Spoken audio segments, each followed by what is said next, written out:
Welcome, everybody, to the PWZ podcast. I have a very special guest here today, Bobby Blackburn. You've been all around you've wrestled quite a bit in various different places, correct? Yes, sir. It was a lot of stuff in a relatively short period of time, considering the careers of some of these guys today. And, of course, this was my favorite era of professional wrestling, an era that I still go back to many times. I still watch it pretty much daily, going back with the thanks of YouTube, the thanks of Peacock and whatnot. So why don't we talk a little bit about you? Let's talk about your origins. You were in the military, correct? Yeah, I was in the Marines in Grenada and Beirut in 1983, and when I got out of the Marine Corps in 85, I started in the gym business, and I was selling memberships in Charlotte, and this company that I was working for would send me out to other people's gyms to help them, like in a consulting role. And one of the gyms was with Nikita Koloff and Gene Ligon, and ended up fast forward, and I ended up in that relationship. I got invited to try out for pro wrestling. Later down the road, Nikita, Gene, and I ended up owning 3 different gyms, Nikita's gyms, in and around the Charlotte market. And it was kind of an interesting start to stuff. So you said, I guess off air before we started, you said that you trained with Gene Anderson, correct? Yeah, Gene and Nelson Royal and Gene Anderson had a camp in Mooresville, North Carolina, on Nelson's property. Nelson Royal's Western store, as I understand, I know his sons still exists, and behind the storefront was a riding arena and everything to do with horseback and all that kind of stuff. And then behind that was their house, was Nelson's house, and he had a building on the property, just like a warehousey thing. We had a ring in it, and that was the home of the wrestling school. And I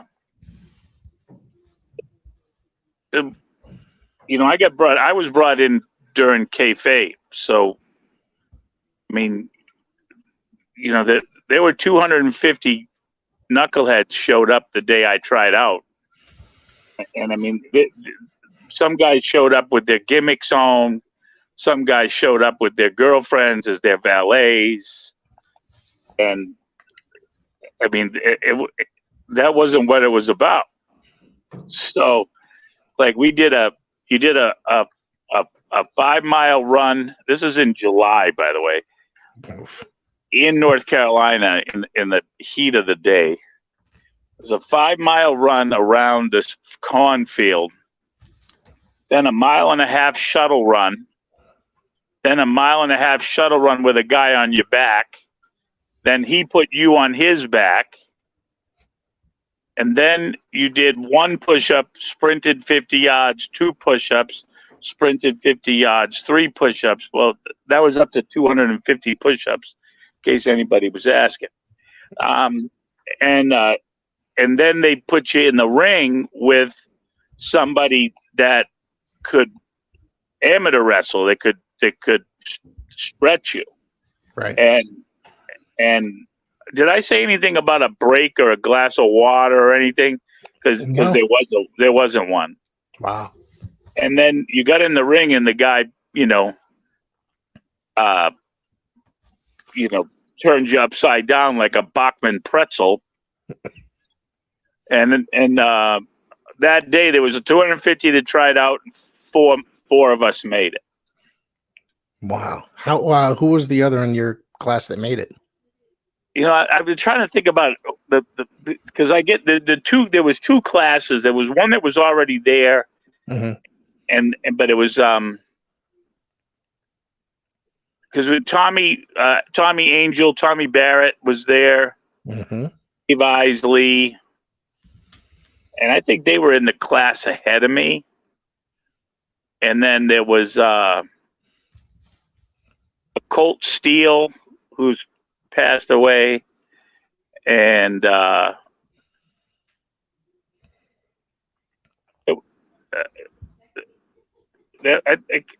can't honestly can't. There was I remember there was one. Yeah, I can see him, but I can't tell you his name. I do remember Colt Steele. I believe he was in what was it? I know before we talked about South Atlantic, but there was like I think the precursor was North American Wrestling Association or what have you, or maybe it was after. He worked. Colt worked for Nelson. He worked for. Yep. He went out. I think the farthest he went is he went out to Kansas City to Central States. There was a time when Crockett kind of used Central States as a feeding ground, and they sent Gene Ligon and Thunderfoot and Todd Champion was out there, and one of the Chris Chavez, which was Tatanka. No, not Tatanka. No. The other one. No. It was before him. Yeah, I know. Tatanka. Anyway, he was in that South Atlantic thing that you've mentioned a couple of times. Yeah. I remember meeting him because Paul Jones was working, was running that for a little bit, and Paul and I used to play golf together. Oh, okay. I have to admit that I have some fuzzy memories about certain things, but anyway. But yeah, the bottom line was though you with Nelson and Gene, you learned the business. You learned how to carry yourself. You learned how to handle yourself in a dressing room. You learned, you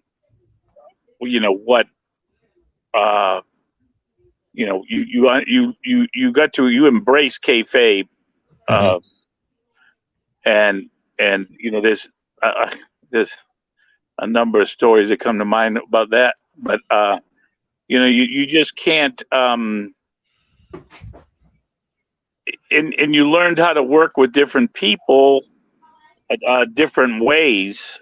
I get an opportunity to work with Giant Baba and Dory Funk Jr. at Nelson, just in a ring in a garage, because they were training a couple of guys from Japan that they were, they were doing it over here so that the people didn't see what they were, who they were training and stuff. Right. But to sit in that environment and learn from those guys, I was grateful because it came in handy a few times. There's some legends. I mean, Nelson Royal and Gene, they're very well known. I think Nelson Royal probably, would you say his training, him training is more well known than his career? I mean, he's trained some. He was very well known. He was a world junior heavyweight champion forever. Yeah, that's true. But that is true. But in the 60s and 70s, yeah.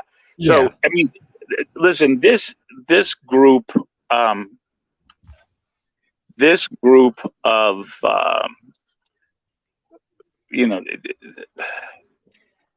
the fans today, for as smart as they are, don't really understand the history of the business.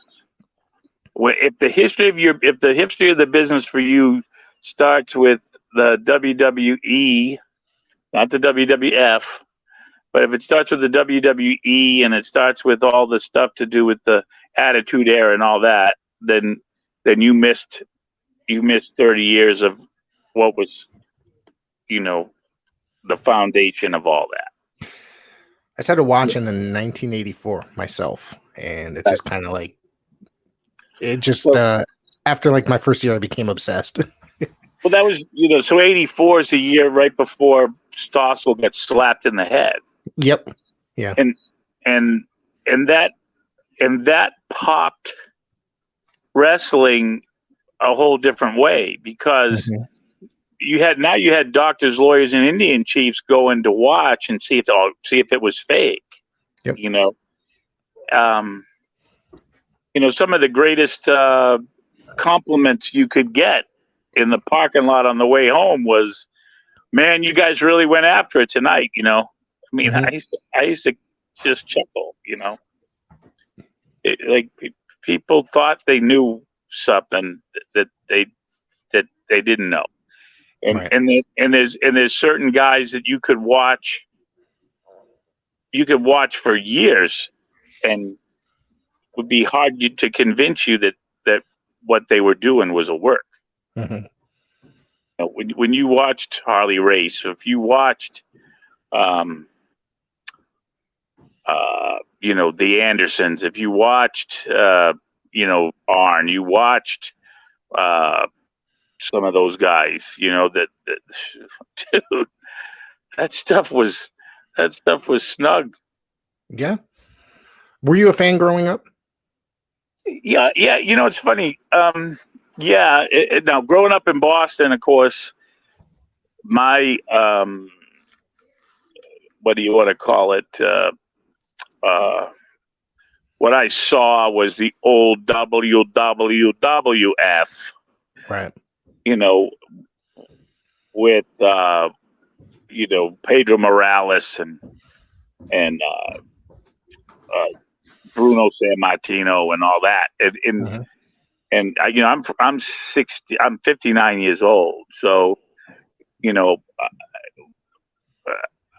I when I was able to watch it, um, and then when I went to college for a semester uh, at Framingham State, and I was on the radio, and this was just before I went back into the Marine Corps, and I did we did an hour talk show, me and this guy, Pat Riley. He's from Watertown, Mass. He and I did a talk show, and we basically just imitated the wrestlers, and I would do impressions and stuff like that, and so I guess it goes back a while, but I loved the thought of it, or whatever, the concept of it, but I obviously never thought I'd be involved in it. Why don't you tell me? Let's see, what do I have here? How did you become the Big Red Machine, and where was that concept created? uh, in Gene Anderson's head, I think.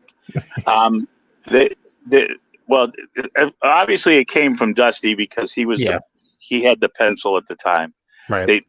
Gene came to camp one day and said, I need a big white guy that nobody's seen before to go under a mask." So that was me, and the match was in Columbia, South Carolina, at the Township Arena, and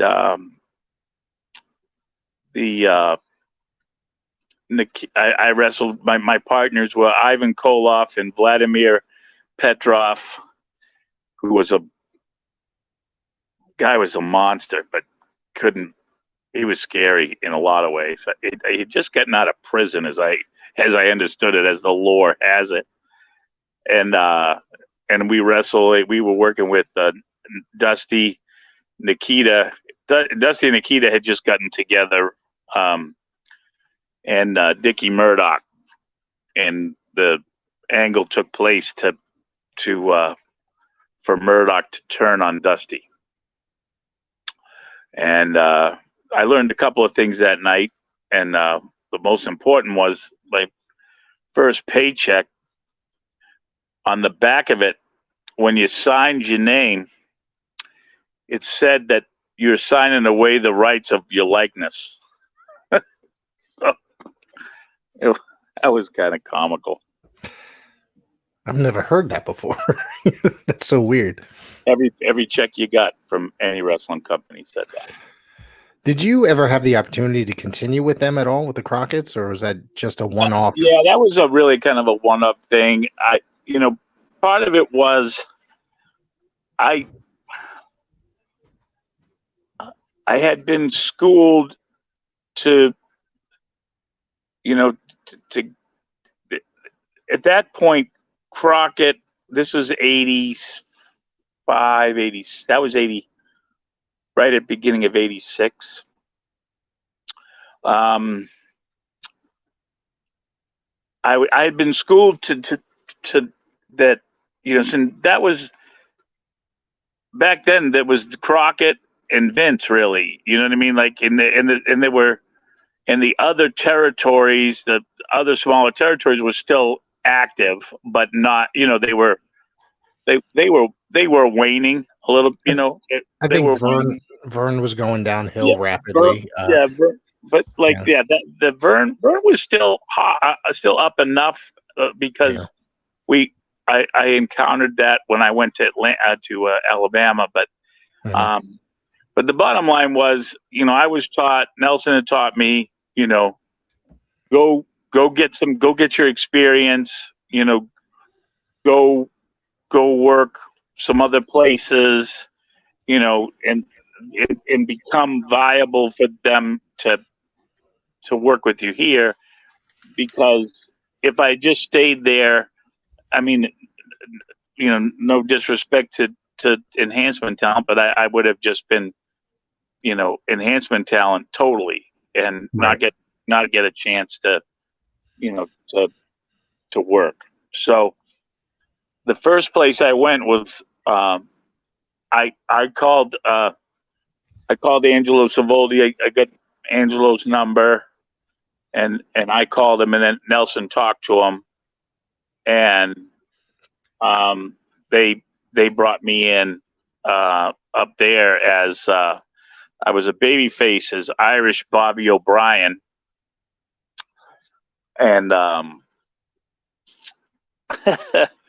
as I like to affectionately say, that guy didn't make much money, but I went up there, and they didn't work every day. And sometimes they didn't work every week. You know what I mean? The schedule was a little bit here and there, I heard, I've interviewed other guys that have worked there, and a lot of the guys said that they would do 3 or 4 days in a row or a month, but they'd all be lumped together. And then you'd just, you'd come back like the next month or whatever for a tour somewhere or what have you. Yeah. And that's kind of what I remember, like it was cool though, wrestled in Lewiston, Maine, where, in the same building Muhammad Ali fought in. There was some interesting spots. There was the Bangor, Maine, where they had a big Paul Bunyan in front of the building, like it was a big Paul Bunyan statue in front of the arena. We wrestled in Grossinger's resort in upstate New York on the Jewish what they call the Jewish Alps, the Catskills, I guess. Yeah. But I got some funny stories about that place. So one story comes to mind is I'm up there we're in Bangor, and so this is where you learn if you learned your lessons, you had a chance to survive. And so I'm the matches in Bangor, and I get up there, and the matches are going to be bring what you want, over the top rope battle royal, like no holds barred, bring the toilet seat, whatever you got, right? So walk in the dressing room, and Mario was good to me, but what he was great at from a business perspective is he'd bring in, one or two guys from that still had some heat on them from WWF, and he'd have a couple of guys that he had developed, a little bit more, like Apollo, and like I think I saw that you interviewed Kalua. Yeah, Mike King Kalua, yeah. Yeah, Kalua and Kalua and what's his name were tagging then. Was it Steamboat? Was that the no?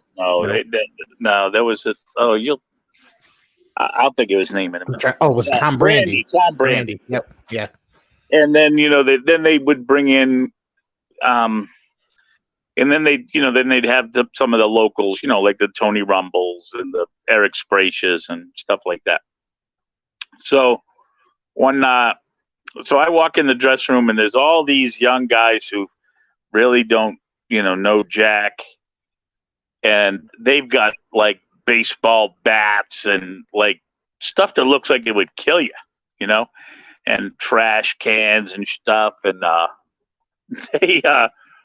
and Mulligan's sitting in there, blackjack, and they're all talking to Mulligan like they're on his level, and I find a spot and I'm starting to get my gear on, and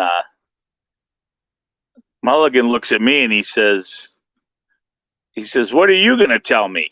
I said, "Nothing, sir." I said, "I'm just gonna sit over here and put my gear on and keep my mouth shut." He said, No. He said, "Oh no, you come sit here next to me."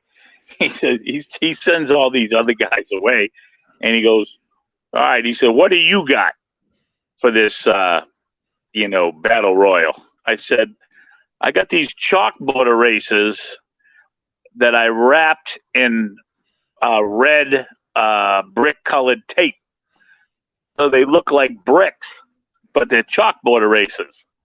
He said, "I'm with you."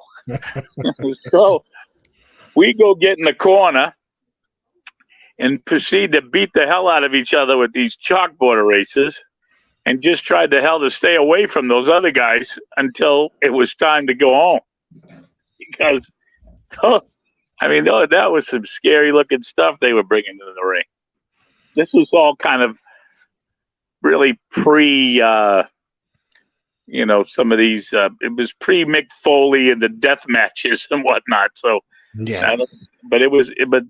Some of these guys were pretty creative in some of this crazy crap they were trying to bring to the ring. You mentioned you wrestled as Irish Bobby O'Brien. You won the ICW light heavyweight title in 1986 from Eric Spracher. What was that like working with Eric and winning that title there? Well,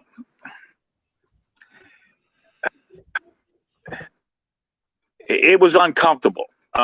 So I forget where the hell we were. Honestly, I don't remember the venue, but Savoldis came to me and they said, "Listen, we want to put the strap on you." Basically, they wanted me to pass it to somebody else, right? So, but they had to get it from Spracher, and he was a little bit difficult to deal with, and so they told him that, okay, boom, boom, boom, and you're gonna put Bobby over, and he's like, "No, I'm not doing it." So Angelo looked at me and he said, "You know what to do?" I said, "Yes, sir." Because Gene Anderson had taught me, nobody needed to teach me how to fight. I'd bounce in bars and whatnot. I mean, I was a little pugnacious growing up.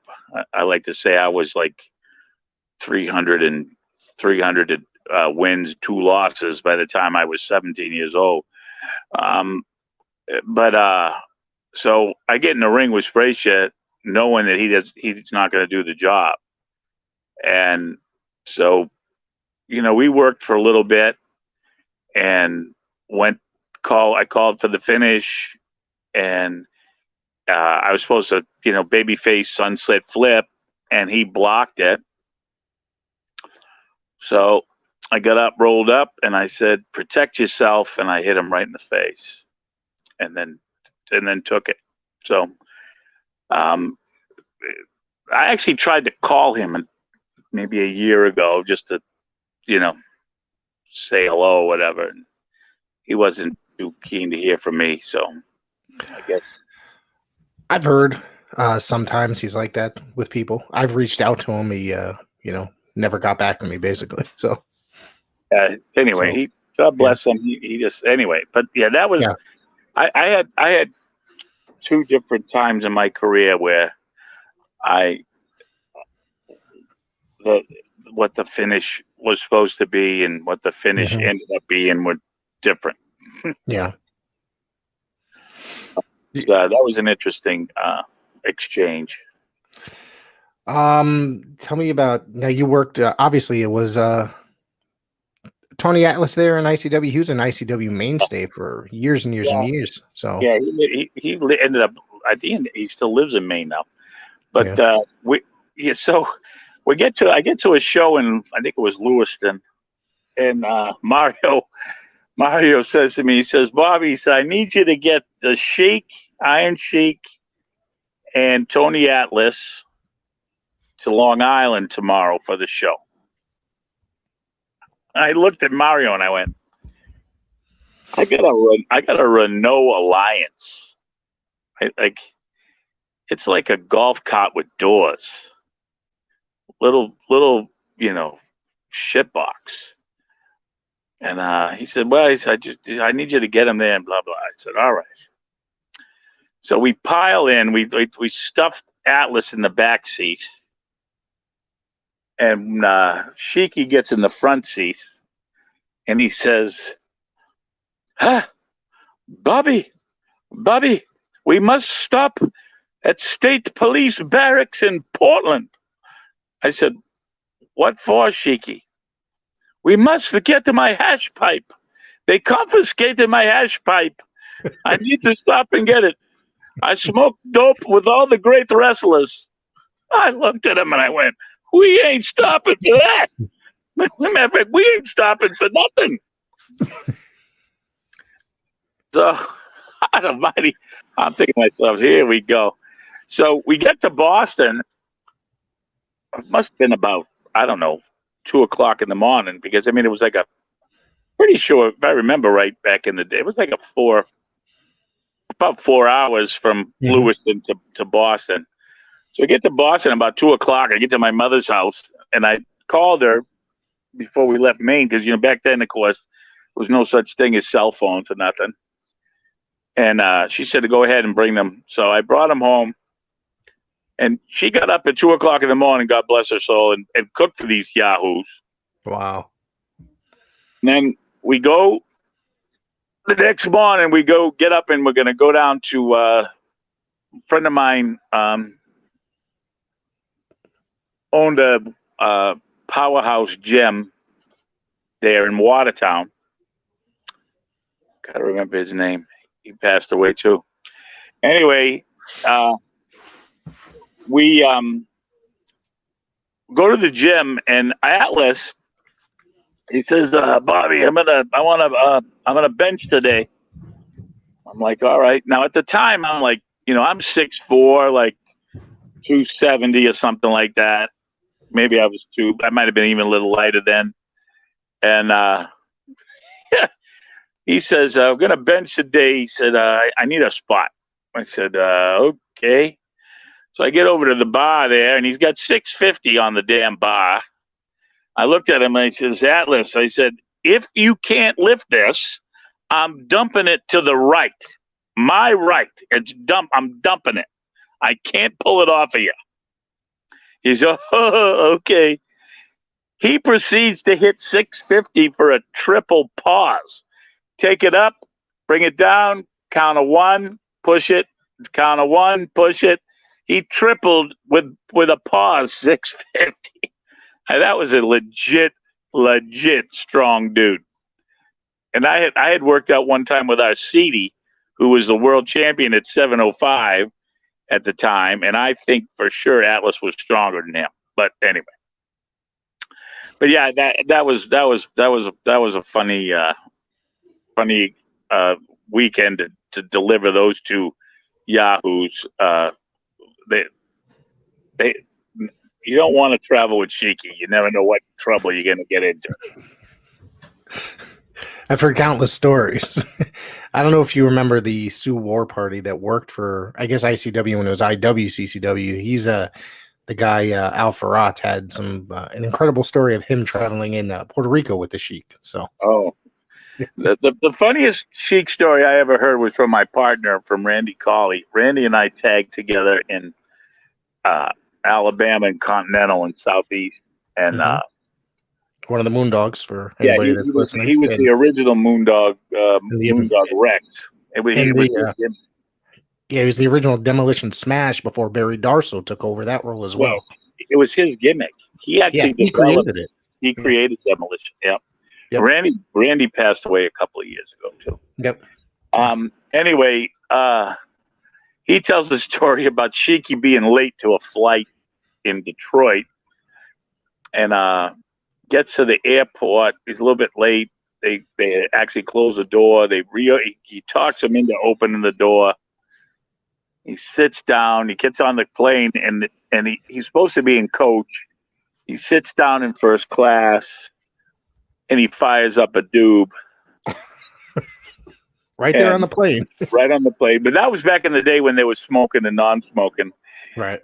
And fires up the doob, and the stewardess, God bless her, she says to him, "Look, dude, A, you can't sit here and you can't do that anywhere." And he says, "Huh? Don't you know who I am, you dumb son of a bitch? I am the Iron Sheik. I'm world champion wrestler." So the plane lands. They let it go, and they land the plane, and the marshals hook them up in the handcuffs and take them into the when you get off a plane in the jetway thing. So they have them holding them in the jetway thing to let the plane deplane. And as they're deplaning, he's got handcuffs on, and he's whipping his head back. Hey, Mr. Moondog, tell that dumb son of a bitch who I am. He looks at him and goes, "I don't know him." And he kept going. But how long were you with the Savoldis? I don't know, a few months. Yeah. A few months, and then I went to Calgary to work for Stu Hart. Yeah, tell me about that. I want to hear about that, because they were barely running at that time. Well, sort of. They were still going pretty good, because we had Owen was there. Yeah. Brian Pillman was there. Bad News Brown. That's like the later 80s. It was probably 87-ish, because was 87? Yeah, because I had gone before I went there. I had gone to South Africa. I wrestled in South Africa. I can't even remember who the hell was on that tour. That was an. I'll tell you that story in a minute. Was Lance Von Erich there? I know he went to South Africa around that time period. Yeah, this was I think there was an alternate. It was an alternate promoter to the guy that was the big shot out of Johannesburg, that everybody knows the name, a big guy. Okay. This was an Indian Pakistani guy that was working with Tiger Jeet Singh, and anyway. But so I go to Calgary, and I finished up working with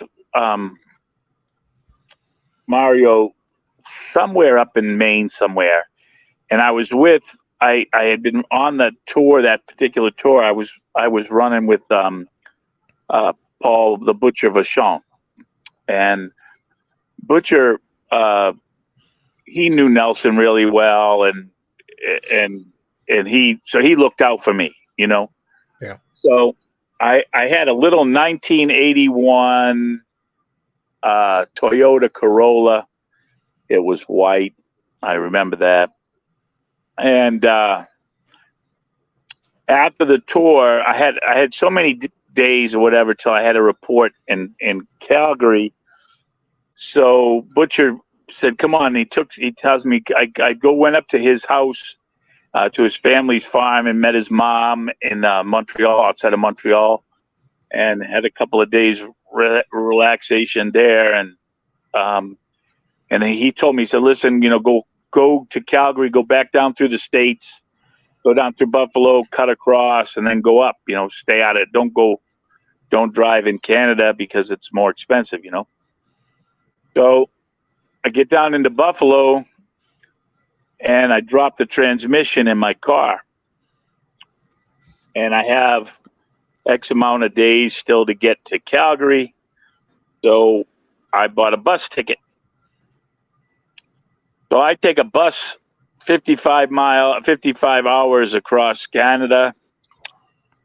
I get to Calgary. I get to the bus depot, put my quarter in the machine there, dial the phone number for Stu, and he says, "Who are you?" I'm like, "Stu, this is no time for your shenanigans. I know all about your nonsense." I said, "Nelson told me you were going to screw with me." I said, "But I've been on a bus for 55 hours to get here to be on time for work, and I'm here, you know. Where do I go?" And he said, "I'll send Smith and Bruce down to get you." So Smith comes down and takes me to the St. Regis Hotel in beloved Calgary, Alberta, Canada. I believe it was $65 a week for this flop house place where the only people that slept in this hotel were hookers, strippers, and vagrants. And you didn't even have a shitter in your room. The toilet and the shower was across the hall, and but you did have a bathtub in the middle of your damn room. So I went to work, and Stu invited me out to the house, and he was determined to get me in that basement and whatnot, and I was not gonna play. I wasn't gonna play, no. So Stu was not he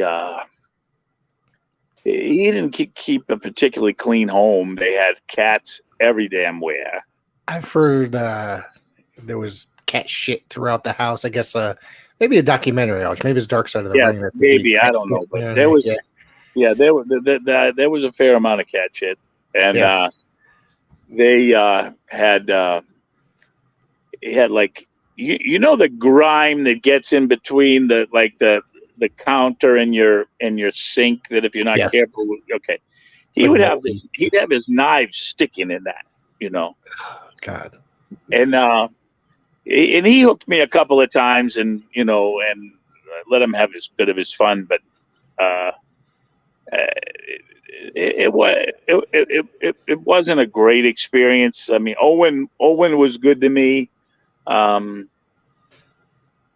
worked with Pillman a little bit. Pillman was not a kind person at the time. Him and Bruce were kind of weird. Really?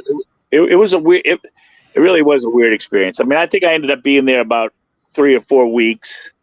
I got dropped on my head in Edmonton by the Cuban assassin on the concrete on a DDT. I didn't appreciate that particularly much. A funny story there, though. Stu came to me at one point. This is right before I left, and he said, "Brian, we want to change your gimmick. We're gonna call you Father O'Brien. We're gonna come to the ring in a cassock, carrying the Bible. And when the other fella gets the best of you, you're gonna take out the brass knucks and give him a whack." I looked at him. Now, you got to understand that I was born and raised Boston Roman Catholic. Yep. Much like yourself there, Del Santo. Yeah, definitely. And I looked at him and with as straight a face as I had at the time, and I said, I don't know if I can cuss on this program, but I said, you definitely can. Yeah. I said, "Fuck you." I said, "I'm Catholic." So the only thing that's going to happen there is I'm going to get hit by lightning. So, but the truth be told, I should have done the gimmick. But anyway, but that's one mistake. But anyhow, but I end up leaving there and was really fortunate. I got connected with Robert Fuller. Okay. So, did you go to Continental next, or did you go to Global in Florida? No, it was Continental. I never worked in Global. You did? Really? I never worked there. Continental. Okay. I worked. So they. It's quite a. You almost have to have a program with pictures to figure out who owned Continental when. You know what I mean? Because Ron Fuller had it, and then he would sell it to Bullet and Robert and Jimmy Golden, and then it was like that. So, it's like a hot potato, I guess, with Fuller, because he would start up a promotion and then sell it kind of shortly after. Yeah, I mean, listen, that guy, Ron Fuller, for all the stuff he is, the guy's brilliant. Dude, he went into Cincinnati, I believe it was, and bought a minor league hockey team and turned a huge profit because he walked into the dressing room and he said, "Listen, I don't know nothing about your business." He said, "But you little guys, when you score," he said, "I want to see a lot of arm banging and all that." He says, "You big boys, a couple of fights a night. You got it?" And yes, sir. And dude, they were like the number one attraction in minor league hockey for a long time. But anyway, I went in, I got a hold of Robert, and Robert, I'd send him a tape with my stuff, and he, and then, Nelson called him, and, had a couple of people called him, and, so he said, "Listen," he said, "I need a heel, blah, blah, blah." And I said, "Okay." And he said, what's your gimmick?" And I said, "Well," I said, as a Marine and whatnot, I said, I've always thought, I could do like a more authentic Sergeant Slaughter, Yep. And because Slaughter, God bless him, authentic and made a lot of money. I got nothing to say about that. But I think it came out in recent years. He wasn't actually in the service. Yeah, and then, but the other part of that was like the whole GI Joe thing got kind of clowny, and then anyway, so I said, "This is my idea, whatever," and he said, "All right." He said, "Bring it." So I show up, and Gordon Solie is the announcer, and so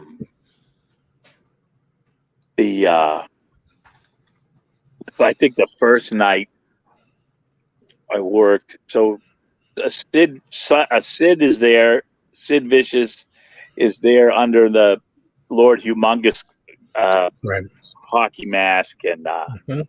Downtown Bruno is there. The full Robert Bullet, Jimmy Golden, Tom Pritchard, Dirty White Boy, Tony Anthony, and his then wife, and then I mean, they had a pretty good roster. Mhm. I think Randy, I think was there already. Yeah, Randy was there, and like the first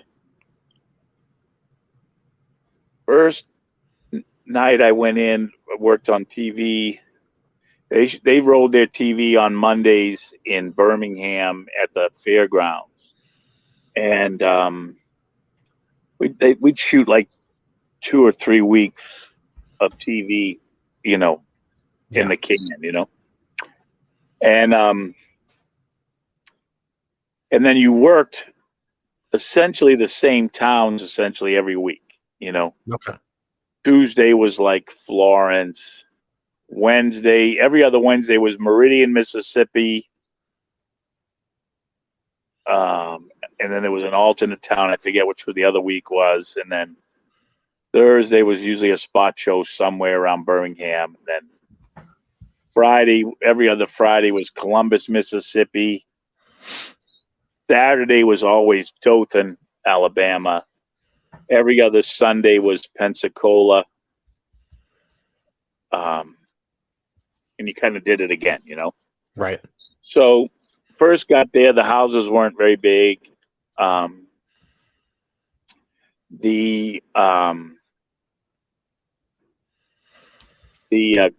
forget who the heck it was they put me in there with, but the first night on TV they put me in there with a kid that was really green and really stiff, and he threw a punch or something. It was a little.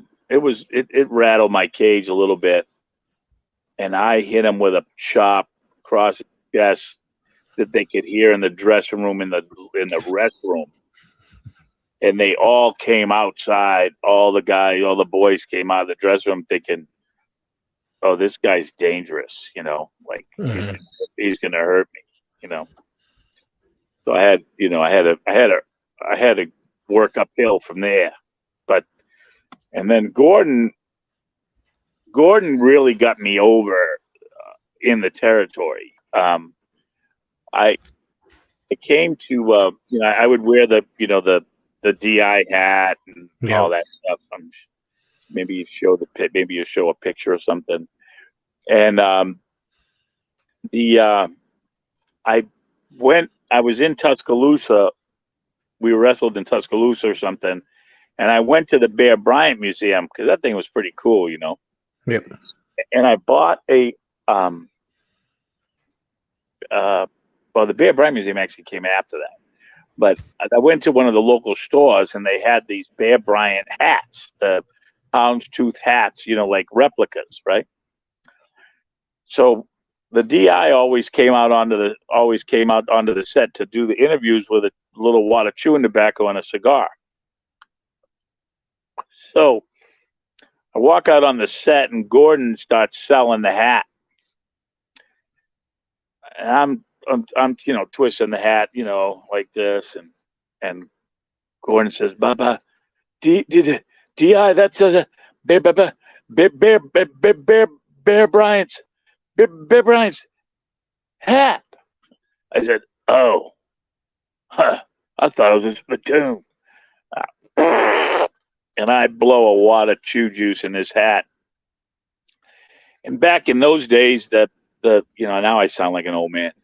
Back in those days, the TV stations, all businesses had switchboards, right, with the lights. Mm-hmm. Yep. Blew the switchboard, blew it up. everybody's calling in to wish me death because I've spit in Bear Bryant's hat. So they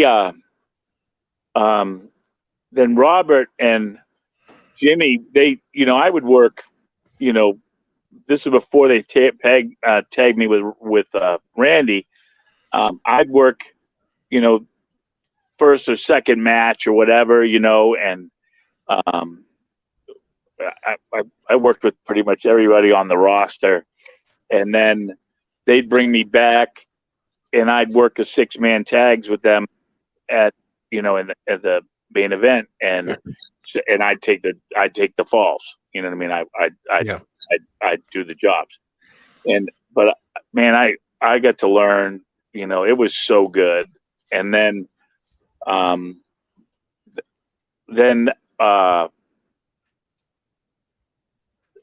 right at the end of Robert, before they sold it to David Woods. David Woods owned the TV station we were on in Montgomery, and David wasn't not smart to the business. Right. I mean, literally a true mark. And David, right before David bought it, they teamed me with Randy, and we got along so good, and I ended up. Randy lived in Alexander City, Alabama, which was a little bit a little further out. I was in between Birmingham and Auburn, and anyway, I ended up staying there with him.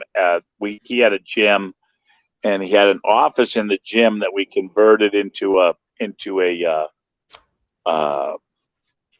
we called it the DI hut, and I lived there, and then we traveled together. But I got to work with then Eddie came in. Eddie Gilbert came in with Woods, and really popped it. We popped the territory. That thing, Eddie, they blew it up. I mean, we were drawing 10,000 people on Saturday nights in Dothan, and selling out pretty much every small arena that we were in. And I mean, we did some good business down there. May I ask, was Doug Furnas in there at that time period? I worked with Furnas a little bit. Yeah. He came in. I think he came in on the Fuller side of things. When I watched that video I got recently, and I had an encounter with Furnas. Mm-hmm. So I that might have been with Eddie. Some of this stuff, some of it does mesh together, man. It was 30-something years ago. Right. What are your memories of Eddie Gilbert during that time period? He was, if one of the things is that he was very smart on his booking sense. You know what I mean? He could have been. I mean, it's tragic what happened to him, but this guy could have kept going today. You know what I mean? Yeah, but Eddie. Well, Eddie and we had Paul too. Paul was with him. Okay. Missy Hyatt was there at this time. It was before she went to. Yeah. That's what I thought so, because I was watching some videos of it recently, of that era recently. So yeah, I thought I saw her, and I think she was teamed up with Gordon on commentary, if I remember correctly. No, Gordon left when Fuller sold it. Okay. The Missy was there with Joe Pedicino and Charlie Platt. Charlie Platt was he was a great straight man. But the Eddie was brilliant, and the thing about Eddie was he would he'd give you the context of what he wanted, but let you do your let you do your thing, Right. Yep. And, Randy Randy forgot more about tag team wrestling than most people knew, Right. and Randy would call our match. He could call our match from the ring apron, and like, and eventually,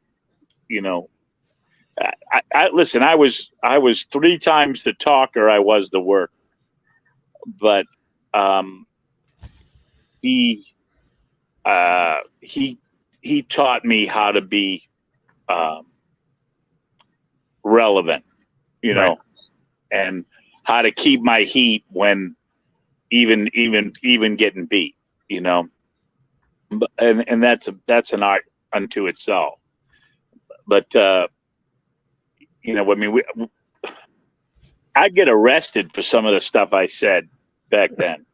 It's a different era. It's I had this conversation with somebody today. Somebody like Colonel Beerus would not be able to be around today with his gimmick. You know what I mean? I'll tell you a funny. Well, I don't know. Some people think it's funny. I thought it was funny. So De Beers, this is years later. Like I got out of wrestling in 89, 90. Right. I left. I finished in Memphis, working for Lawler, and anyway, I'm long out of wrestling. I mean, I just maybe 10 or 15 years ago, and I'm Googling myself because this is when YouTube started. More and more people were digitizing the old tapes and stuff like that. Mm-hmm. Yep. So I wanted to see some of that. So I come across this thing, and you can look it up. It's out there. Monsters of the Military. And it's a tape of it's like a montage of stuff from De Beers and myself. So I'm looking it up now. I see this thing, and there's a place where you could call and order it or whatever, and I figure out who the guy is that did it, and I sent him an email back in the day, and I said, "Listen, dude," I said, "it's one thing you're using my likeness, whatever, that's fine." I said, "But least you can do is send me a couple of these things, so I can have them for my kids." Right. So he does. He sends them to me. And then I get to thinking, what the hell is anybody doing a montage thing of me and De Beers, right? Like, I kind of get it, but I don't, So I dig into it a little bit, and it turns out, and again, I am the most discriminatory racial person. Like, whatever you want to do, that's cool, right? So let me just build that fence before everybody thinks I'm an asshole. And the guy apparently makes videos for gay porn. And apparently the De Beers and I are what they call a bear, which is like a big barrel-chested, hairy dude. Yeah. Thus, I am gay porn. But what are you gonna do? Right? Yeah. So Go ahead. So there was a lot of So to get back, Eddie did such, like, he was way ahead of himself. You know what I mean? Like, and then shortly after that, he and Paulie went and did the ECW stuff and all Yeah, he that. was brought in early on to do the booking, and then I don't know if he had a falling out there or what have you. And yeah, I mean, he could have gone a lot further. I think it was like he was having aspirations to start his own thing, but he passed away in Puerto Rico. Yeah, he died in Puerto Rico. Yeah, It was such a anyway.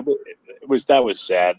I actually got to team Doug Gilbert and I teamed together in Memphis.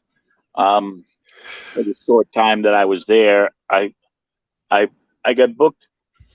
I was working for Nelson for a while when I got out of Alabama. I left Alabama because the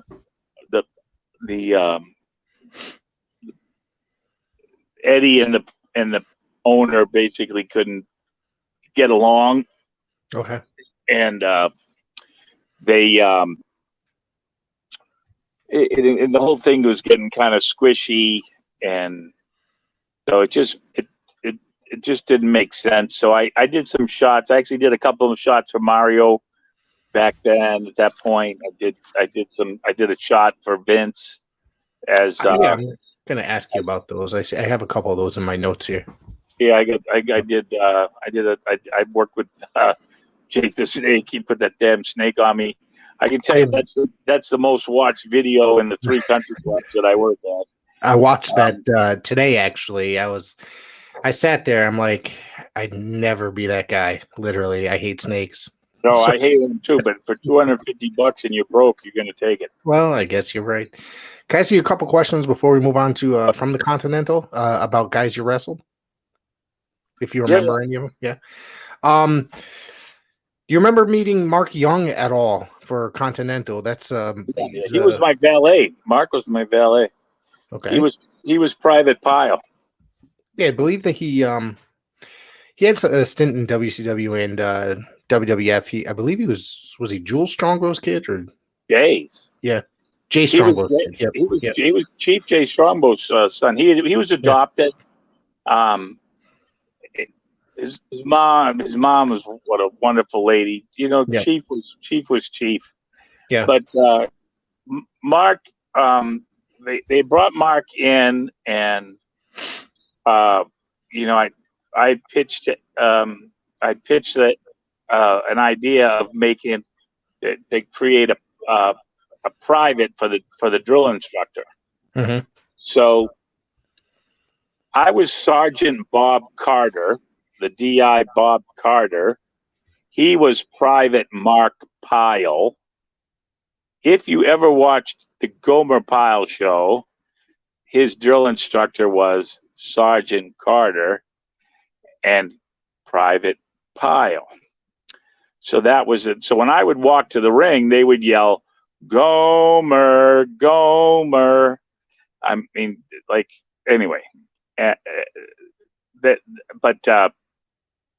So Mark, we changed his name to Private Pyle, and there's actually all that stuff is on YouTube, like the whole transformation, me shaving his head and the whole bit. Alan Martin was my barber in Paris Island. They devoted quite a bit of television time to it and really helped build the character. Shortly after that, you and Detroit Demolition, which was Randy Collie, right? He started going by that because basically using the Demolition name or gimmick rather. Yeah. You guys took on Shane Douglas and Tracy Smothers, and at one point there was a 6-man tag, and Mr. Olympia was involved. What do you remember those three gentlemen there? Yeah, it's funny. You know, I saw Stubbs a few years ago. I got in. Stubbs and I were inducted into a small Gulf Coast Wrestlers Hall of Fame. Okay. And so I got to spend a couple of days with Stubbs and kind of reconnect. What a great guy. If I can find it, I have his autograph sitting here somewhere. I got an old trading card that I bought. He's a good guy. You ought to get him on your show. He's a great interview. If I can get in touch with him, it's all about trying to get in touch with some of these guys. He's on Facebook, and and pretty active. Okay. But you know, Tracy was partnered primarily with Steve Armstrong. Yeah, the Southern Boys, and then Wild Eyed Southern Boys. Yep. And so you know, Randy and I had some great matches with them, and then, you know, like, then there was all kinds of versions of the tag team, and then Shane Douglas ended up being Sid's partner when they turned Sid babyface. When we turned Lord Humongous was babyface. Yep. Yeah, I don't.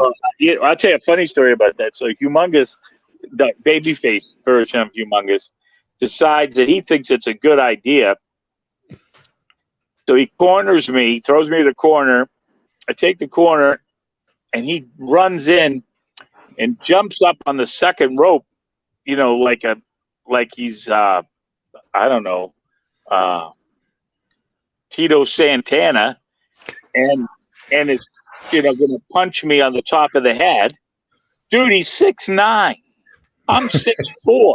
You don't need to jump up on nothing to hit me on the top of the head. Right. So I walked out right between his legs and took the bump, right? And he's like, well, why didn't you let me keep hitting you? I said, nobody's going to believe you need that shit. But then he dropped that damn leg on you from the second rope. Yeah. But carved my jaw up. I was drinking soup out of with a straw for a week. But yeah, that was a lot of fun. We had a 3-way program going. It was Kokina, or as you would know him, Yokozuna. It was Yokozuna. Yeah, he spent some time in AWA under that name too, as well. Yeah, Kokina. Kokina, and we had Kokina and Sika. It was Kokina and Sika, Humongous and Shane Douglas, and me and Randy. And dude, there was some brawls. It was great fun. It was just awesome. From there, you went. Were you still in Continental? Let me see here. Hang on, my notes here. Yeah, Continental, and then you did some spots in WWF, as you mentioned. Wrestled the Powers of Pain and Jim Duggan. How many spots did you have in WWF, and what were your? I think it was three or four. Yeah, I have 3 listed here that I came across. Yeah, it's funny. I never saw them. I don't think I've seen the other 2 matches. Because I took the board from Duggan and I took the Snake, and then I think I wrestled with Larry Stevens. Yeah, it says that you wrestled the Powers of Pain with as a tag team with Larry Stevens. Yeah. And Larry was one of Nelson's boys too. Oh, okay. And yeah, I did that, and then I went back to so I worked with Nelson. It was called Atlantic Coast Wrestling, and I had the Mod Squad, and I was also at that time selling the towns, and I did all the front work on the towns. Securing the contracts and all that stuff. Right. Yep. And then that kind of fell apart. And we had Grizzly Smith was there with us at one point. That was if you don't mind me, because I as many stories as you've heard about Grizzly Smith, and then I always find certain stories in the 80s and 90s, later 80s and 90s, when I guess it was pretty well known about what he did and such, that we were working with him, he was brought in as whatever. What were your experiences with him? I know you just said it was weird, but I didn't know about. I know a lot of it came out in the later 90s, but I mean, it was still well known from what I understand. Yeah, I mean, I think there was. Listen, like. Everybody it was the worst kept secret in the wrestling business about Jimmy Snuka killing that girl. I don't mean to laugh, but yeah, I mean, yeah. Everybody knew that story. Yeah. And so I didn't know that much about Grizz other than, he was, Jake and Sam's dad and, Robin's dad. We had Robin at one point. We helped train her. Mm-hmm.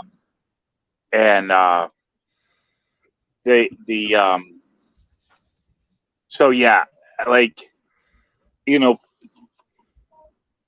from a professional standpoint, it was great, but I didn't really know him, I wasn't out drinking with him at night or whatever.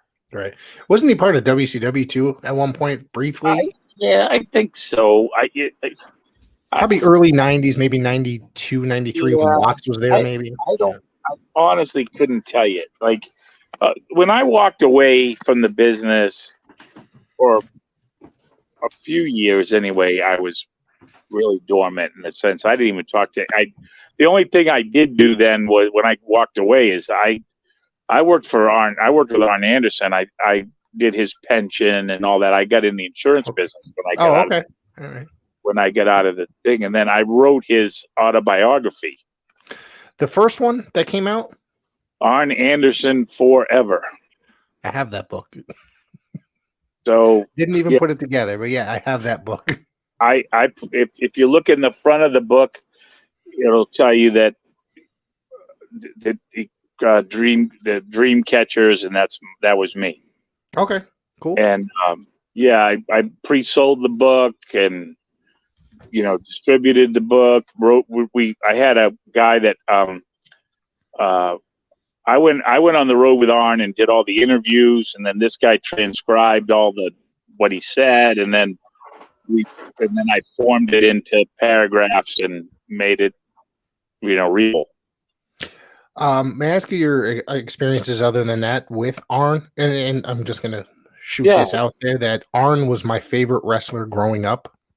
Absolute favorite wrestler, and still to this day I hold him very high on my list of favorite wrestlers. Yeah, listen, he was like a brother, I mean, I stayed with him and his kids, and we had a little bit of a falling out when the stock market took a dip, and it wasn't my fault, but it was, I guess, but I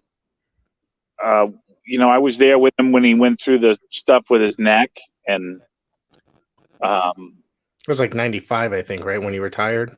Yeah, that time. Yeah. Well, he had the surgery when he actually broke his neck and had the surgery. If you listen to his podcast, he actually somebody called me after it aired. I might have saved it. I don't even know. Anyway, I couldn't tell you when it was, but it was one of his earlier podcasts, and they were talking about that day, and he had called me to the hospital and wanted me to bring him a gun. And I told him, go fuck yourself, get up off the ass and let's go, and he gives me credit for, not letting him kill himself. But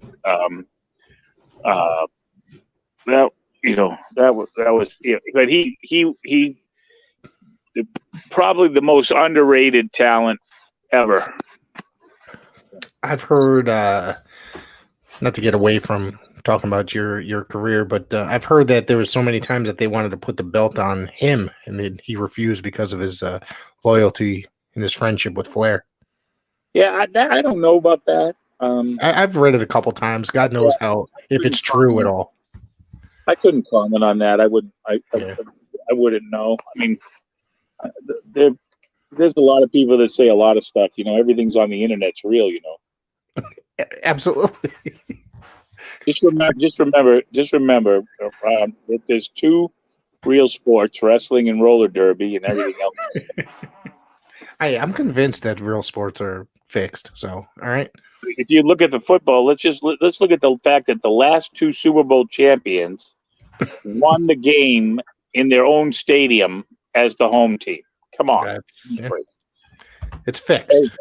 That sounds contrived. Even the average fan would think that there was something wrong with that. Right. But anyway, yeah, that was an interesting. But I wouldn't know. I wouldn't know about that. Okay. It's just something I've read. God knows. The guy was brilliant. He was brilliant. Great worker. Great talker. I tried to pattern a lot of my stuff after him. Try to be when I would. I'll tell you a funny story about interviews. So in Birmingham, we'd come to TV early and we'd do all the interviews for the upcoming shows. We're coming to Tuscaloosa or whatever. So I was working a program. There was a thing we were doing with Austin Idol. And,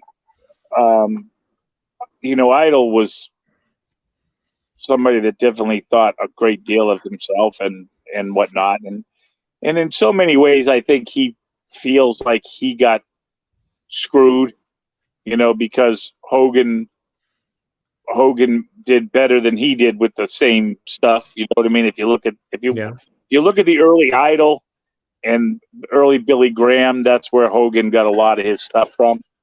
If I can comment on that, but excuse me, Idol was a guy. I mean, I'm not going to say he's not a legendary performer and very well known and very well respected, but he's a guy that he would decide to leave the business every so often for a couple years and then come back. Yeah. Like I said, I don't know what I never know I didn't know what his demons were, but he. Yeah. So we're doing interviews, and it was. I was going first.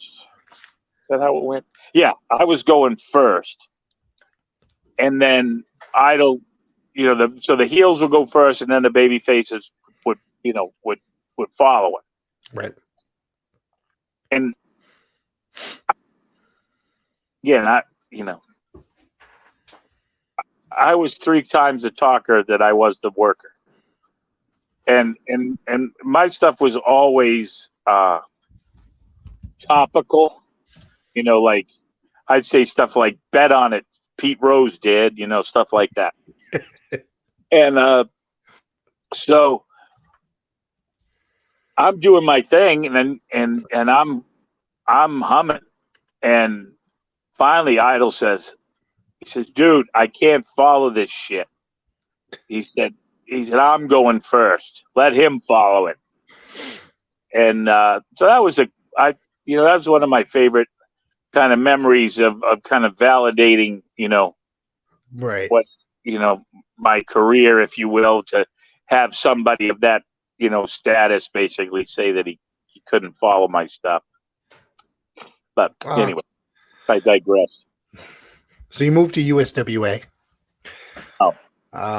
What was it like working? What was it called then? No, it was called. Well, were you there for CWA or no? I was in the I was CWA. I'm going by the year, so 89 was a transition period. Yeah, so it could have either been CWA or USWA depending on the month because I was there till July, so it was CWA. It was still CWA. Okay, I have it listed here as USWA, judging by my research. I'm sure if I found it on YouTube that I'd find it the other way. So let me tell you, what are your memories of working with Frankie Lancaster?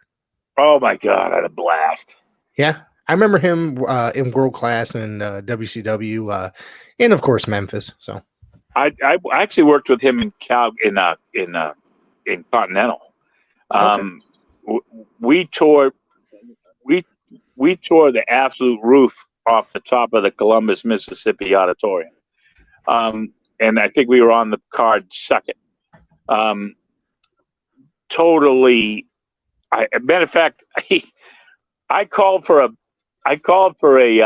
backdrop, and he decided to kick me. And if you're going to get kicked, you're going to put your hand, you're going to turn your head, and you're going to put your hand right here. Right? Mm-hmm. Yep. To protect your face. Well, I didn't do that because I'm calling for a backdrop. I get hit, boom, with the foot. I get knocked out. I wrestled 15 minutes unconscious. Woke up in the shower. Best match that he said I ever had. But I've actually tried to get a hold of him a few times and couldn't find his number, and nobody was able to, either he didn't want to talk to me or whatever, but I haven't been able to connect with him. But great memories of Frankie, and great body, good worker, good psychology. Yeah, he was a great performer, or a great wrestler. I'm sorry, I shouldn't call him performer, but you teamed with Spike Huber against Action Jackson and Billy Joe Travis. What are your memories of these guys?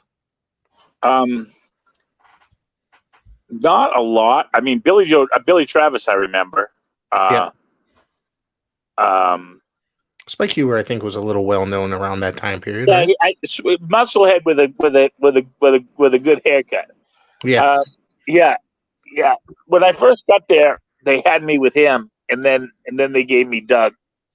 Yeah, that's my next question. You Yeah. teamed with Doug against superstar Bill Dundee and Ricky Morton. Yeah, that was fun. Dougie and I had a relationship because of Eddie, and Eddie had brought him and his dad into Continental for a piece for some different shots. So Doug and I had gotten to be friends, and I actually talk to him every once in a while on Facebook. But anytime I do a tribute post to Eddie on Twitter, Doug likes it. He finds it. So. Yeah, he's a dude. He was young then too, just a great kid. And that unfortunately, well, I tell you that my roommate in Memphis was the Undertaker. I lived with him and the Godfather before they were any of that. What was his gimmick there at that time period? The Master of Pain. And that's right. Okay. Yep. I forgot. I couldn't think maybe of Papa Shango or something. One of those. Anyway. I think Papa Shango. Yeah, I think it was definitely Master of Pain was Mark was the Master of Pain, and And funny story was that one night because it was a 1-bedroom apartment, and so there's like 4 or 5 of us. Anyway, so I'm asleep under the kitchen table, and Mark had gotten a kitty, like a baby cat, a kitten, and this little some gun jumped on my face in the middle of the night, and I snatched it, not thinking, and I kind of threw it, and so fast forward maybe 5-10 years later, I'm out of the business. My daughter, I had a daughter that had now long passed. She was multi-handicapped, and I had brought a bunch of these handicapped kids to Philadelphia, where I was living in Philadelphia, brought them to the Spectrum, to meet the wrestlers and go to the wrestling and all that. I made arrangements at the time. Arn was at WWF, or I forget who or it might have even been, I might have gotten it done through Sarge, through Rene Goulet, because I used to play golf with him. And anyway, so I get these kids all there, and Owen was always the first one. Owen Hart was always the first one to just be a gentleman and kind to the kids. And Taker comes over and goes, "You made my cat retarded." I'm sorry. Probably the last thing I ever heard him say to me, anyway. But yeah. So that I've had an opportunity to be around some of the best that ever was. I just didn't stay long enough myself to enjoy any of it. Let me ask you a couple questions about this era. Did you encounter, say, Steve Austin while he worked in Memphis at all? No. Yeah, he wasn't there. What about the King, Jerry Lawler? Yeah, I worked for Jerry, and I was in a couple of battle royals with him. Yeah. I mean, that's his town, man. That's his town. Yeah. But I'll tell you something funny though. The hardest I was ever hit in my life in the wrestling business was in the Mid-South Coliseum. I forget who I was working with.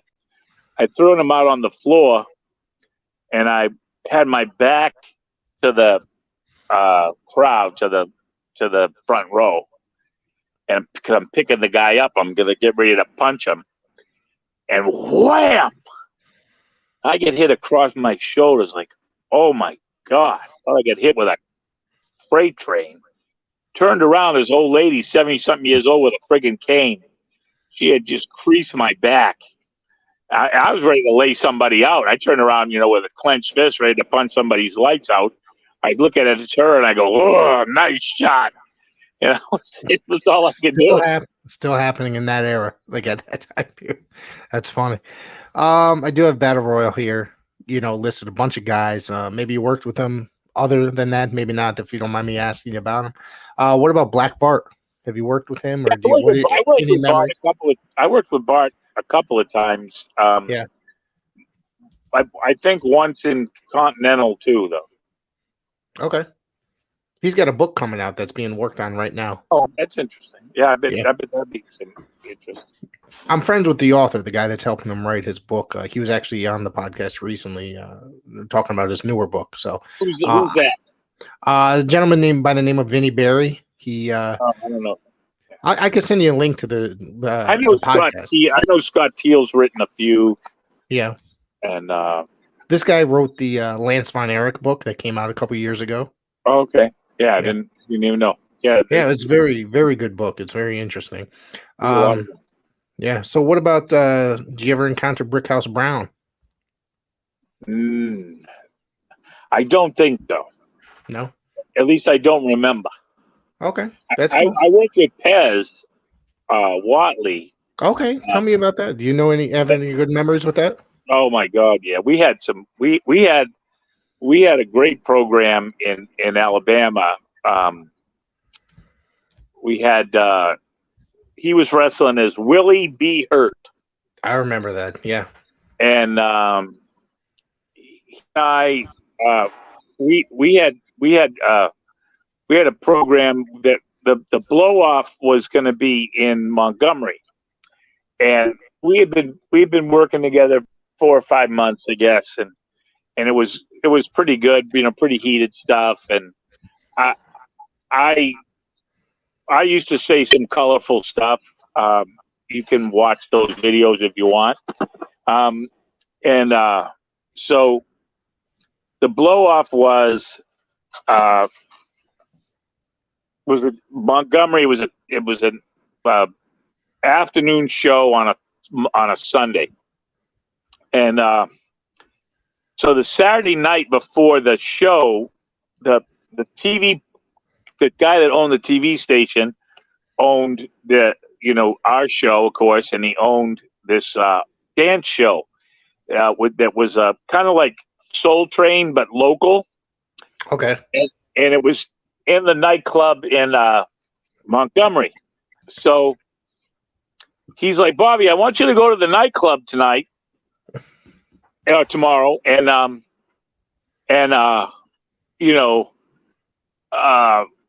get everybody riled up, to come to the show." I looked at him and I went, "No." I said, "You'll kill my heat." I said, "I'll cut a promo that you can put in the show, and I promise it will yield results." So what people have to understand is, in the South at that time, the black fan loved wrestling, but the black fan was not traditionally buying tickets. Okay. Even in a town like Montgomery, which was the African American population in Montgomery is pretty large. So I cut a promo in the show that basically said, if you think that the DI is coming down there to hang out with Watermelon Willie and his friends, you're out of your mind. You want to come see me, show up at the Montgomery Civic Center tomorrow, 2:00. Well, there was about, the building held 15,000. I'm pretty sure there was 10,000 that were black, and they all wanted to see me die. And so it's a way to get heat there, man. I mean, well, that was my job. So the match was winner whips the loser with a belt in Montgomery. What I just said was a white guy and a black guy are going to have a whipping in Montgomery, Alabama. So match goes on, boom, boom, boom, boom, boom. I throw him over the top rope. So I'm disqualified. He wins, right? So everybody's happy. He's dancing around. Randy's up underneath the ring. Randy rolls up from under the ring. We clip him. I tie him to the rope, and I start whipping him. So you remember in the day there was a 5-foot like barrier that was metal. Those metal rails, right, were around the ring. Okay, like the bicycle racks, kind of. Yeah, exactly. So 5 foot became 4 foot, and it was well on its way to 3 foot. And I looked at Pez and I said, "We got to go home." So he said, he looks at me and I go, "Red Sea finish." And he's like, "What the hell?" I said, "Just follow me." So I popped the belt up in the air. I said, "Grab the belt, swing once." So he grabs the belt and I stop and let him get me one good time. He hits me one good one. And I take off. And just like the Red Sea, the fans parted, and he chased me right into the back of the building, out the door and into the locker room. The state police had to escort me 45 minutes the other side of Montgomery so I could get out of there safely. I mean, it was nuts. And I was easy to find, unfortunately, because Randy's son had taken, I had this old 73, 74 Cadillac Brome, where the Brome top had rolled off. It was blue, and he painted the whole car camouflage. It was a camouflage Cadillac. So the DI had a camouflage Cadillac, not hard to find in the parking lot. So the state police had to get me to safety from there. But working with Pez was a blast. It was a blast. I think that he was a terribly underrated wrestler. Oh. He was, if you watch it, I mean, literally, I was very familiar with him from, Crockett era NWA. Right. That's pretty much the first time I ever discovered him. And then, as enhancement talent in WWF. But I always thought that this guy was just such a great wrestler. Everything I saw from him in the earlier days of, me watching Crockett in the 80s. Well, he realized he was a great amateur. Yes, yeah, I read that. Yeah, he had but the problem with Pez was timing, in the sense that he came in that time. They were all hiring monsters. Yes, it was the Road Warriors. It was all that stuff. So Nikita, Luger, Nikita, yeah. So I mean, Pez looked like Pez wasn't particularly tall. Yeah. I don't remember how tall. The guys of that style were being weaned out in a way, Yeah, his time would have been 10 years earlier, Yeah. But as I looked him up the other day, I looked up something for whatever reason, and I didn't realize how much older he was than me. Like he passed away a while ago, but he was considerably older than I was. Okay. And I mean, like, I guess I was surprised by that.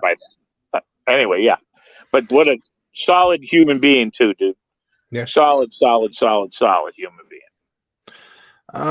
Let's see. What about Dutch Mantel? Oh, what great, just an awesome dude. Learned a lot from him as far as timing and whatnot. He was a big part of Robert Fuller's dressing room, right. And he worked with Eddie too. But he was a big part of Robert's dressing room.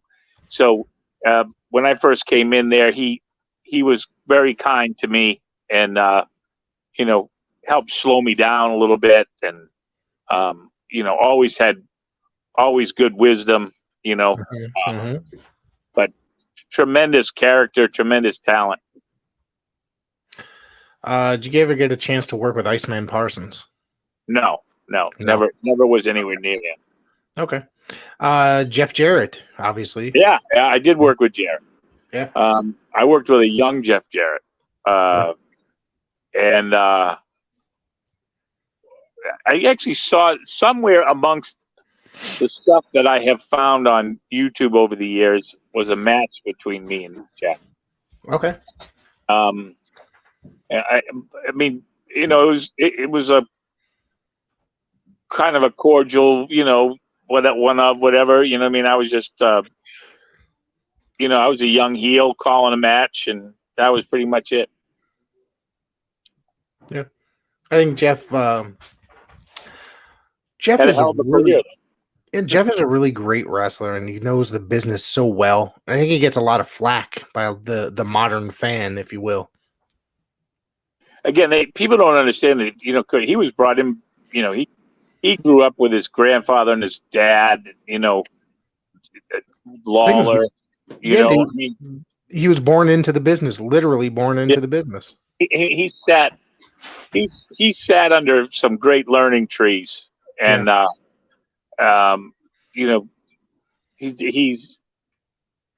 he's probably one of the better talents. Listen, in this today, and when the problem with the modern fan is watching modern wrestling. Right. So they didn't grow up watching the kayfabe era, maybe. No, and well, that's the problem. So, and I mean, listen. So, at the risk of sounding like the old man, like you ever watch some of those basketball shows when they're talking about, when I was your playing, we didn't have any hand checking, Anyway, right. But here's the issue. Athletically, these guys today are insane. Yes. Some of the things I've watched a number of things over the last few years and said more than once, I could not have worked in that environment. Okay. That was not how I was trained. Two, the guys, everybody's working so hard at doing spots that the true storytelling is different. It's not really. It's literally not there. Literally. Well, I don't think so. But again, I don't want to sound like the old man, from under. We've had this discussion on this podcast before that a lot of the psychology is gone. A lot of the storytelling is just not there. It's just how high can I jump off of this thing onto you, or how many super kicks and Canadian destroyers and whatnot can I do to you? As far as wrestling goes, I do watch some, modern wrestling. It all depends on what it is. You know what I mean? Well, the problem, like I said, the psychology is one thing. I think, again, athletically, it's insane, and they deserve, they deserve everything they get. I'm glad to see people have contracts and all that. I didn't have one. That wasn't part of the era. That wasn't part of the business at that time period. I wrestled 8 weeks with my ankle off the bone. Jesus Christ! Wow. I broke my nose 4 times, broke my hands twice. Had my ankle off the bone, one on each foot, at 2 different times. And a little bit of tape, a little bit of liquor, and let's go. But like the other part is that because there are no territories, and because you're not working in front of the same crowd, town after town, night after night, right? Like when you worked in the old territories, you had fans that would follow you from town to town. Yeah. You were working basically every night in those days. These days, they're working lesser schedules as well. Right. But my point is that you learn how to work different. Whereas now I like to call it the circus, because the circus comes to town in Seattle once a year. So you can work the same way in Seattle and work the same exact match in LA and San Diego and El Paso. You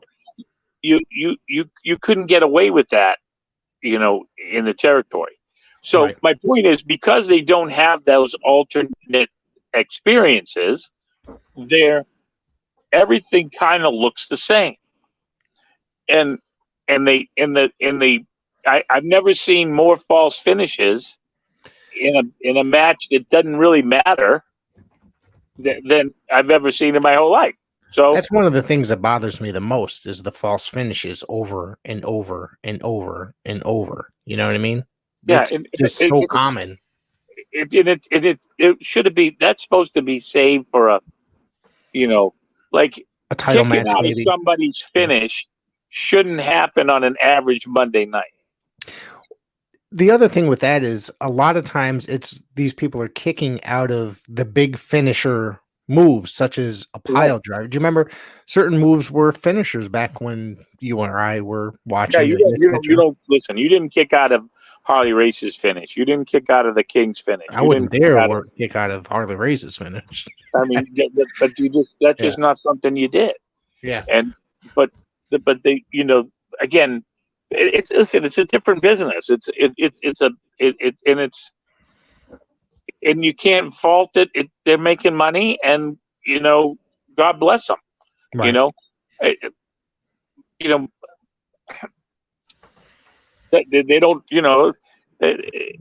Again, they don't.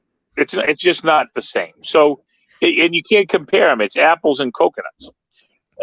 And so you if you're a true fan of the old days, there's enough stuff on YouTube. You can watch it until your ears fall off. And if you like the new stuff, God knows there's an entire channel dedicated to it. But at the end of the day, it's two different animals, and to call them, and for anybody to try to draw a line between the two of them, I think is insane. So you do currently watch the wrestling on the modern era? Yeah, I'll watch it from time to time. I'm still fascinated by some of the stuff, but I don't have any friends left, Right. that I mean, Kalu is still working. Yeah. God bless him. Flair is still relevant. Steamboat's about to have a match. He just had a match a couple months ago. Is that what it was? And I actually bought the pay-per-view because I'm like, this is Steamboat. You know what I mean? It's like I bought the Flair show just to watch the Flair show because it was a stacked show. So let me watch this Steamboat. He's always one of my favorites growing up. And I got to tell you, Steamboat looked very good in that damn match. He looked a lot better than Flair did in his match.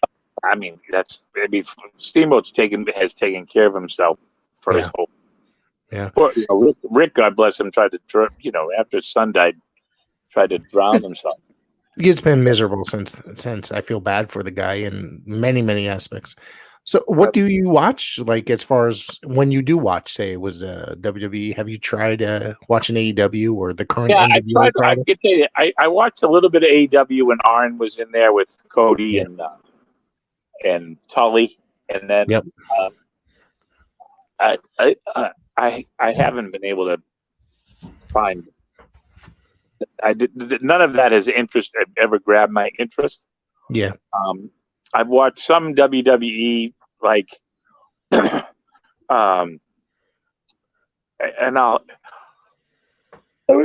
pardon me. Every now and then the pay-per-views, if they're on and I don't have to pay for them, I'll watch them. Yeah. And I won't watch them. I'll put them on and I'll fall asleep. Is what happens. It's usually me every single day, but can't. I'm not invested in any of the characters. Although you look at guys like The Miz and some of those guys that have really, like you gotta love that guy. I mean, he's and then that. He's the most annoying wrestler on TV today. You know what I mean? And so when people complain about him, I'm just like, well, he's doing his job, man. He's supposed to be annoying. Yep. Thank you. All you should say then is thank you. You bought a ticket. But yeah, no. I mean, you look at stuff like that. You look at guys like You know, I played softball against Stroman's dad. Okay. You know, so you look at kids like that, you go, wow, you know. Yeah. But you know, I wrestled a short period of time, really, in respect to what most people did. You know, I was probably in the business 5-6 years. You know, I was on the road 340 nights a year. Well, you had a pretty impressive career, though, I think, as far as the territories you've reached in that short career. Well, you know, you had to move around, or you were gonna, you know, you had to find your spot. You know, and Yes. I'm not, and you know, my best work and whatnot was in Alabama. You know, in that Continental time, yeah. and I, you know, I'm grateful for all the, you know, the bookers and the promoters that, you know, took care of me throughout the time. You know, you know, I've What made you decide to leave the business, if you don't mind me asking? I was engaged to a girl that I had been dating for what had amounted to almost 10 years. Okay. Between the wrestling business and the Marines. Yep. And she was not in any way interested in marrying a wrestler. Too busy of a schedule for her. Oh yeah, it wasn't, you know, and then back then wasn't not a good life, man. No, I get you. Not a good life. Not for, you know, not to be home, you know, and your husband's off running around. Mhm. And so I, you know, made a conscious decision that, you know, and here was the other reason. So my accountant called me and he said, Bobby, he said, do you know that you drove 450 miles one way for $50? I said, It's part of the business. yeah, I did that. Yeah. He said, then why'd you do it again 2 weeks later? You know, all right. You know, so as a business, it wasn't making sense, you know, like Right. Memphis as an example. Well, those guys were all over the South every single night of the week. They were working 6 nights a week. Here was the Memphis schedule. So Okay. you lived in Nashville, okay? Okay.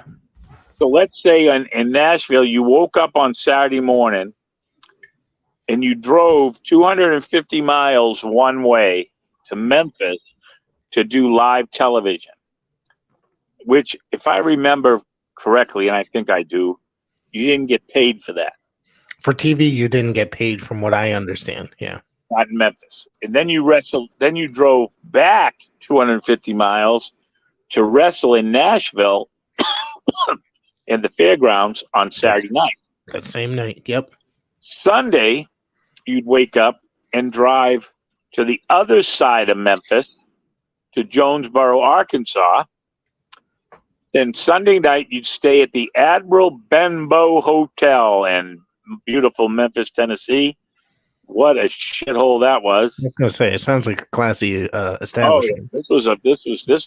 This was close to the, almost as good as the St. Regis in Calgary. And you wrestled the Mid-South Coliseum Monday night, and then you drive back to Nashville Monday night after the show. Then Tuesday you were in Louisville. Wednesday you were in Henderson, Kentucky.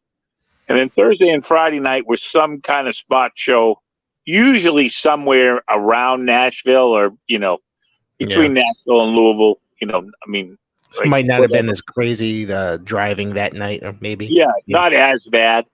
And then you do it again. So you're looking at a 12 to 1,500 mile week for about $350. Not for the whole week, $350. Yeah, $350. Well, I've always heard Memphis was terrible at paying people, but I didn't think $350 for an entire damn week. Oh, hell yeah. That's just insanity. That's why 5 of us were living in one apartment. You know what I mean? Yeah, Like, I've heard that people used to do that. And when we wrestled on the road, like when we were on the road in Alabama, yeah, you get 5 guys into a $35 a night, nights in. Okay. yeah, we stay So in. Yeah, you throw the mattresses on the floor. So you'd have a body on a box spring, body on a mattress, body on a box spring, body on a mattress. And then we'd put the referee on a rollaway in the tub. We'd throw the rollaway in the tub. So yeah, dude, listen, the paying your dues was a real thing, Oh yeah, absolutely. But I'm just like, surprised that like a lot of those guys, how they couldn't make careers on $350 a week working for that. Yeah, but I mean, at least see then though the baby faces used to sell gimmicks, Yeah. so the baby faces made extra money, that the heels didn't, In that era, nobody was interested. Like in, it's not like today where everybody could sell gimmicks. You know what I mean? Well, but the corporation sells the gimmicks now. Yeah. Yes. Back then, the guy, like if Tom Pritchard was selling T-shirts, Tom had to have the T-shirts made, Yes. and then Tom would sell the T-shirts, and he make the money. But in my, like I didn't figure out the whole gimmick business, unfortunately, at the time. I could have come up with a Gomer shirt. I mean, I missed some opportunities. Yeah. Well, I mean, it wasn't as much of a thing back then either as it is today. Look at WWE. They make so much merchandise for literally everybody on their roster. And it's not just T-shirts. It's coffee mugs. It's figures. It's lanyards. It's God knows what. I mean, listen, the merch that's is a whole, that's a whole thing in its own outside of the television part. Oh yeah. It's a business, and it's listen, when you have your own page on Fanatics, which is the same place that the NFL and NBA and all that, you're doing something right. Yeah, absolutely. Anyway, well, dude, I think we probably bored everybody to death by now. I don't know, man. I got some great information. I got some great stories. I want to thank you for joining me tonight.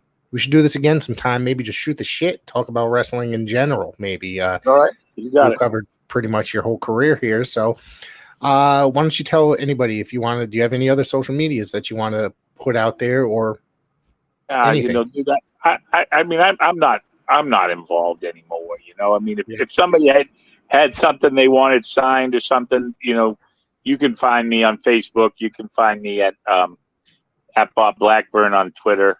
So I mean, I'm not hard to find. But I haven't done never done a signing. I've never done a